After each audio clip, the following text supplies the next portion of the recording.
Why we react before we think. EQ for real life. Most reactions don't happen because we decide to react. They happen because something inside us moves faster than thought. You feel it first. A tightening in your chest. A rush of emotion. A sudden urge to respond.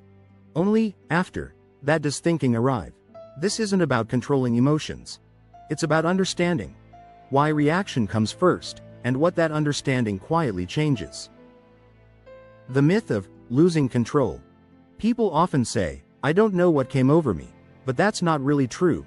Something did come over you, and it arrived before language, logic, or reflection. Reactions aren't careful. They aren't thoughtful. They aren't interested in context. They exist to answer one question, very fast. Am I safe? Why thinking is slow. Thinking takes time. It requires space. Reaction doesn't. Reaction is the body stepping in before the mind has fully arrived. That's why you regret words you said too quickly. You replay conversations later. You think, that escalated fast. Not because you're immature, but because reaction always gets first access. What actually triggers reaction? Most reactions are not about the situation itself. They're about what the situation signals. Feeling dismissed, judged, embarrassed, ignored, cornered. The moment one of these is sensed, the body moves. Your tone changes. Your words rush. Your posture shifts. The reaction isn't asking if it's accurate.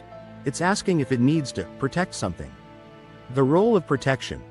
Every reaction protects something. Respect, dignity, control, belonging. When those feel threatened, reaction steps in automatically. That's why reactions feel urgent. And why don't we wait for permission? Why awareness matters. Here's the quiet shift most people miss. When you understand that reaction comes before thought, you stop expecting yourself to be calm instantly. You stop judging the reaction. And something subtle happens. You begin to notice a gap, not a long pause. Just a moment. A moment where you realize, this is a reaction, not a decision. That realization alone changes everything. The pause is not suppression. The pause isn't discipline. It isn't forcing yourself to be calm. It's letting the reaction pass through without letting it speak for you. Emotional intelligence isn't about eliminating emotion. It's about deciding which emotions get a voice. A better question. Instead of asking, why did I react like that? Try asking, what was I protecting in that moment? That question slows things down. Not because it fixes anything, but because it creates clarity. In closing, you don't react before you think because you're weak. You react before you think because that's how humans are built. Emotional intelligence isn't stopping reactions. It's recognizing them early enough to choose what happens next. And sometimes, that awareness is enough. Thanks for watching. EQ for real life. If something feels overwhelming or deeply distressing, it's always okay to seek professional support.